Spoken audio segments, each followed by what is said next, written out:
नमस्कार विद्यार्थी मित्रांनो, सर्वांचं वेलकम आहे आपल्या यूट्यूब चॅनलवरती. महाराष्ट्र पोलीस भरती 2025 तसंच अन्य एक्झामसाठी जे सरळ सेवेचे एक्झाम असतील किंवा कंबाईनचे एक्झाम असतील त्यासाठी क्वेश्चन पेपर ॲनालिसिस करणं अत्यंत महत्त्वाचं असतं आणि त्याप्रमाणे आपण इथे GK, GS, करंट अफेअरचे क्वेश्चन घेऊन आलेलो आहेत आणि त्याचे इन डिटेलमध्ये ॲनालिसिस देखील आहे. तर बघा, इथून मागे आपण 38 पार्ट अपलोड केलेले आहेत, जे की तुम्ही कोणतीही एक्झाम देणार असाल तर त्याच्यासाठी हे महत्त्वाचे प्रश्न आहेत. तसंच आजचा हा आपला पार्ट आहे 39वा.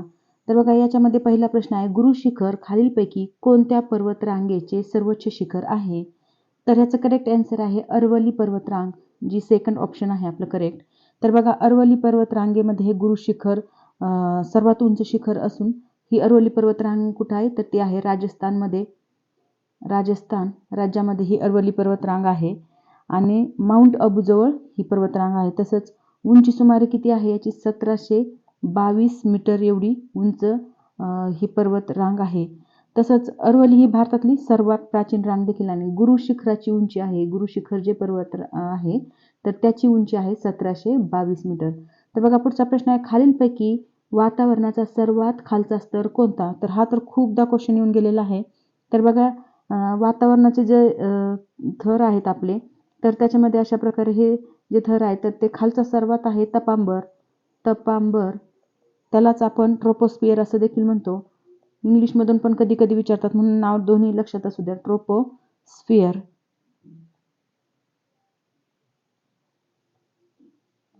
तर अशा प्रकारे ट्रोपोस्फिअर यानी की तपांबर हा वातावरणाचा सर्वात खालचा स्तर आहे. याच स्तरात काय होतं, पाऊस, ढग आणि वादळ तसंच सर्व हवामान घटनांचा यामध्ये समावेश असतो या तपांबरामध्ये. तपांबर, सीतांबर हे जे असे वातावरणाचे स्तर आहेत तर हे पण लक्षात असू द्या, सर्वात खालचा आहे आपला तपांबर. तसंच याची उंची सरासरी 8 ते 18 किलोमीटर एवढी असते आणि या स्तराची जसं उंची वाढली की तापमान कमी कमी होत जातं. पुढचा प्रश्न आहे आपला, पृथ्वीचा केंद्रभाग कोणत्या नावाने ओळखला जातो? तर बघा, पृथ्वीचा जो केंद्रभाग आहे, अशा प्रकारे आपण पृथ्वीचा जर केंद्रभाग पाहिला हा, तर हा कोणत्या नावाने ओळखला जातो तर तो आहे निफे नावाने, म्हणजे थर्ड ऑप्शन आपलं करेक्ट आहे. तर पृथ्वीचा केंद्रभाग निफे, यानी की निफे म्हणजे काय तर निकेल आणि फेरस म्हणजे लोह. निकेल आणि फेरस यांनी बनलेला असतो हा निफे, त्यामुळे त्याला निफे असं म्हणतात. आणि हा पृथ्वीतील सर्वात दाट व उष्ण भाग आहे. घन तसंच द्रव अशा 2 विभागात हा विभागलेला भाग आहे, त्याच्यामुळे त्याला निफे नाव दिलेलं आहे. पुढचा प्रश्न पाहूया, पृथ्वीचा भूकवच आणि मध्यावरण यांच्या दरम्यान डॅश डॅश ही विलगता आढळते. तर बघा, पृथ्वीचं जे भूकवच आहे आणि मध्यावरण जे आहे तर ह्याच्यामध्ये कोणती विलगता आढळते तर ती आहे मोरोव्हिसिक ही विलगता आहे, म्हणजे फर्स्ट ऑप्शन आपलं करेक्ट आहे. हे भूकंपीय तरंगाच्या वेगात अचानक बदल होतो, यामुळे पृथ्वीच्या संरचनेचा अभ्यास करणं देखील आपल्याला सोपं जातं. ही ती विलगता आहे जिथे अशा प्रकारे बदल होतो. पुढचा प्रश्न आहे, एल निनो हा उबदार पाण्याचा समुद्र प्रवाह वाहणाऱ्या देशाचा किनारा डॅश डॅश आहे. तर याचं करेक्ट आन्सर आहे पेरू, म्हणजे सेकंड ऑप्शन आपलं करेक्ट आहे. तर एल निनो हा उबदार पाण्याचा समुद्र प्रवाह आहे. तसंच तो मुख्यतः कुठे आढळतो तर पेरू देशाच्या किनाऱ्यावर वाहतो आणि एल निनोमुळे जागतिक हवामान पद्धतीमध्ये जे बदल होतात ते आपल्याला एल निनोमुळे दिसून येतात. भारतातलं जे मान्सून आहे ते कमकुवत करण्याचं काम देखील एल निनोच करत असतो. पुढचा प्रश्न आहे, डॅश डॅश मृदेने भारतातील सर्वात जास्त प्रदेश व्यापलेला आहे. तर कोणत्या मृदेने तर ती आहे गाळाची मृदा, म्हणजे थर्ड ऑप्शन जे आहे आपलं, तर गाळाच्या मृदेने भारतातला सर्वात जास्त प्रदेश व्यापलेला आहे. म्हणजे एकूण जे क्षेत्र आहे सर्वाधिक क्षेत्र गाळाच्या मृदेने व्यापलेलं आहे. जसं की गंगा, ब्रह्मपुत्रा, सिंधू खोऱ्यात ही सुपीक मृदा मोठ्या प्रमाणात आहे आणि या मृदेतूनच जी मृदा बाहेर पडते ती गहू, तांदूळ, ऊस यांचे उत्पादन मुबलक प्रमाणात होत असते. सुपीक मृदा असते ही. पुढचा प्रश्न आहे, टिटिकाका हे जगातील सर्वोच्च सरोवर डॅश डॅश देशामध्ये वसले आहे. तर कुठे आहे टिटिकाका हे सरोवर तर ते आहे पेरू आणि बोलिव्हिया, म्हणजे फर्स्ट ऑप्शन आपलं करेक्ट आहे. बघा, पेरू आणि बोलिव्हिया हे टिटिकाका सरोवर हे जगातलं सर्वाधिक उंचीवरील नौकायोग्य सरोवर आहे आणि याची उंची जवळपास 3812 मीटर एवढी आहे आणि ते पेरू व बोलिव्हिया यांच्या सीमेवर आहेत. दक्षिण अमेरिकेतले हे सर्वात महत्त्वाचं कसं आहे सरोवर आहे. नेक्स्ट क्वेश्चन पाहूया. चिल्का सरोवर खालीलपैकी कोणत्या राज्यात आहे? तर चिल्का सरोवर हे ओडिशा राज्यात आहे. म्हणजे फर्स्ट ऑप्शन आपलं करेक्ट आहे. चिल्का सरोवर भारतातलं सर्वात मोठं खाऱ्या पाण्याचं सरोवर आहे. खाऱ्या पाण्याचं, हे पण लक्षात असू द्या फॅक्ट्स. खाऱ्या पाण्याचे सरोवर असून तो ओडिशा राज्यात तर आहेच. तसंच हे स्थलांतरित पक्ष्यांचे प्रमुख केंद्र असून रामसर आंध्र प्रदेश म्हणून देखील घोषित करण्यात आलेला आहे. नेक्स्ट क्वेश्चन आहे. भारतातील 2011च्या जनगणनेनुसार एकूण लोकसंख्येच्या बाबतीत महाराष्ट्राचा क्रमांक कितवा आहे? तर बघा, महाराष्ट्राचा क्रमांक आहे याच्यामध्ये दुसरा, म्हणजे फर्स्ट ऑप्शन आपलं करेक्ट आहे. 2011च्या जनगणनेनुसार महाराष्ट्र लोकसंख्येच्या बाबतीत दुसऱ्या क्रमांकावर आहे. मग पहिला कोणता आहे? तर पहिला आहे उत्तर प्रदेश. उत्तर प्रदेश हा पहिल्या क्रमांकावर आहे. UP. तसंच दुसरा आहे महाराष्ट्र आणि तिसऱ्या क्रमांकावर आहे, मग तिसऱ्या क्रमांकावर आहे बिहार. बिहार तिसऱ्या क्रमांकावर आहे. महाराष्ट्राची लोकसंख्या सुमारे 11.23 कोटी एवढी 2011च्या जनगणनेनुसार आहे. आता त्याच्यामध्ये भरपूर वाढ झालेली आहे. पुढचा प्रश्न पाहूया. राज्यसभेवर सर्वात प्रथम नामनियुक्त करण्यात आलेले चित्रपटसृष्टीतील व्यक्तिमत्व कोणते? तर बघा, याचं करेक्ट आन्सर आहे नर्गिस दत्त. म्हणजे सेकंड ऑप्शन आपलं करेक्ट आहे. तर राज्यसभेवर सर्वप्रथम नामनिर्देशित करण्यात आलेल्या चित्रपटातली व्यक्ती आहे नर्गिस दत्त आणि त्यांची 1980 साली कधी झाली ती? तर 1980 साली राष्ट्रपतीकडून अशा प्रकारे त्यांना नामनिर्देशित सदस्य म्हणून नियुक्त करण्यात आलं होतं.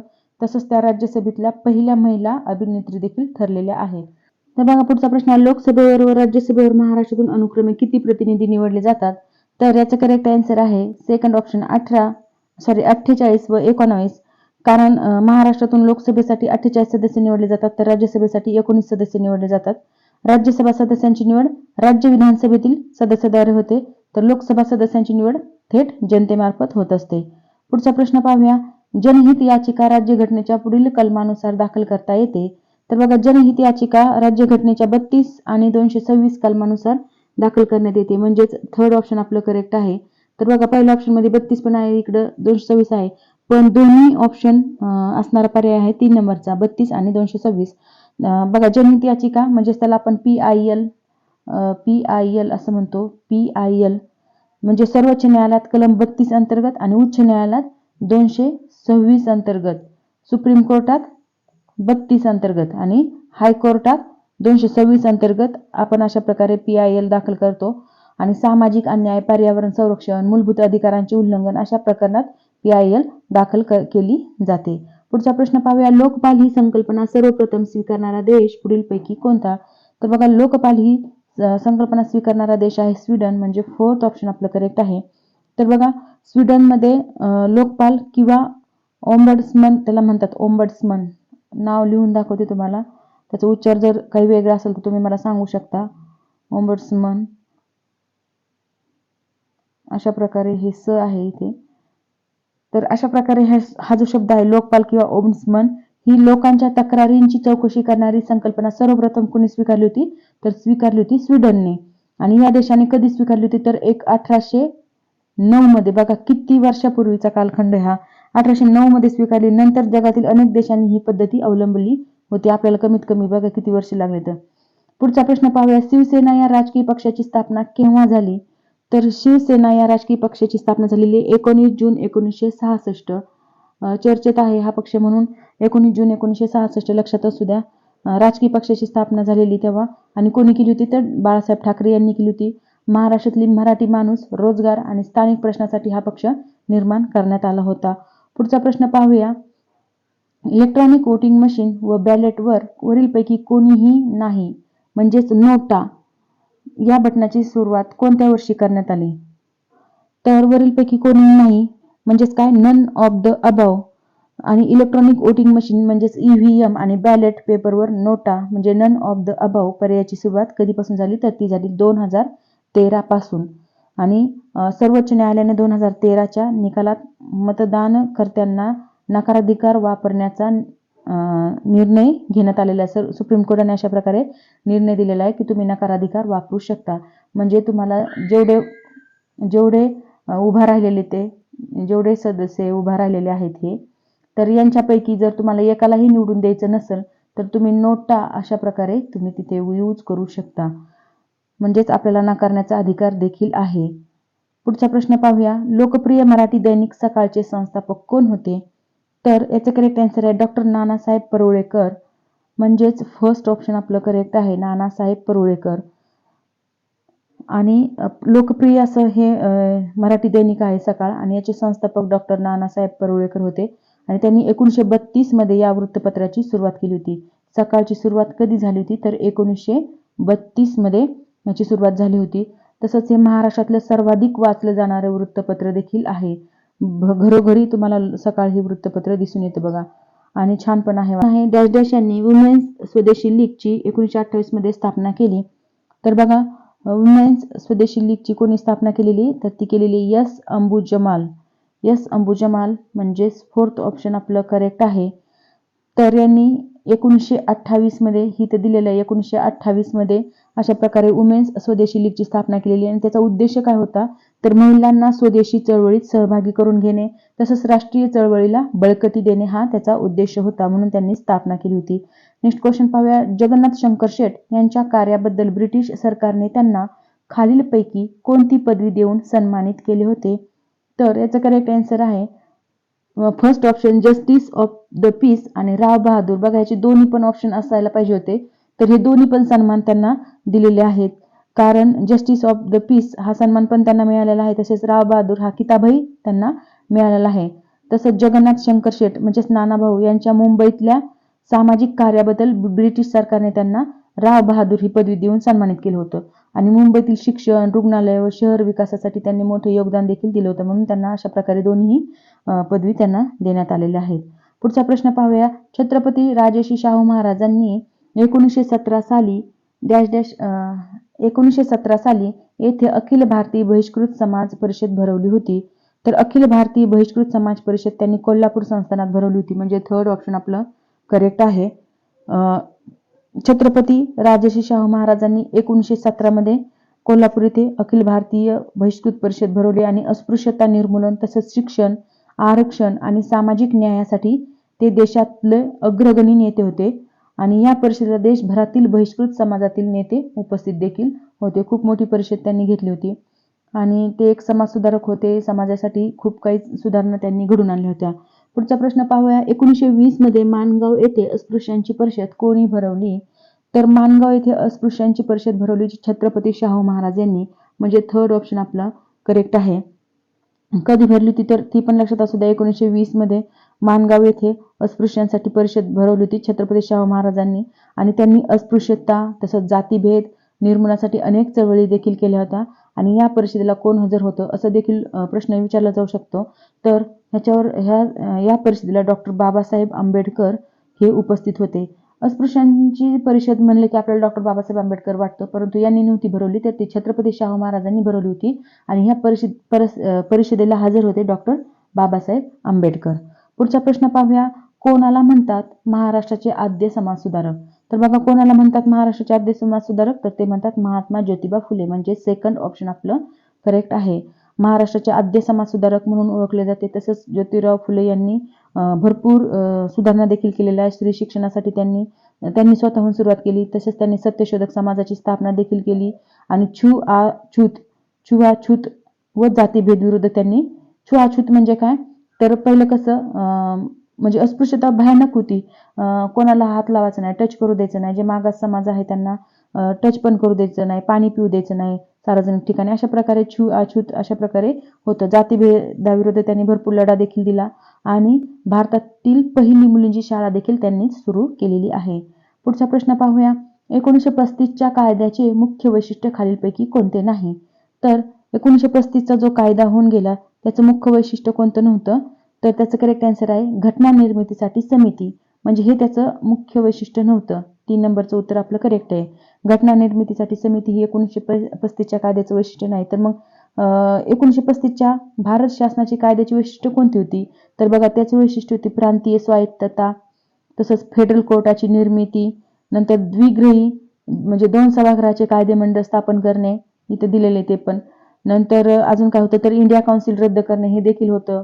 फेडरल कोर्टाची निर्मिती, द्विगृही विधिमंडळ, इंडिया काउन्सिल रद्द करणे, प्रांतीय स्वायत्तता, तसंच अशा प्रकारे वेगवेगळे त्यांचे वैशिष्ट्य होते. पण घटना निर्मितीसाठी समिती ने हे वैशिष्ट्य ठेवलं नव्हतं. तर 1946 मध्ये घटना सभेने हे काम हाती घेतलं होतं किंवा काम केलं होतं. घटना निर्मितीच्या समितीने 1946 मध्ये अशा प्रकारे घटना निर्मितीसाठी काम केलं होतं. पुढचा प्रश्न पाहूया. खालीलपैकी अचूक जोडी ओळखा. तर अचूक जोडी ओळखायची आपल्याला आणि ती आहे ॲनी बेझंट न्यू इंडिया. तर बघा, ॲनी बेझंटचं न्यू इंडिया हे साप्ताहिक आहे.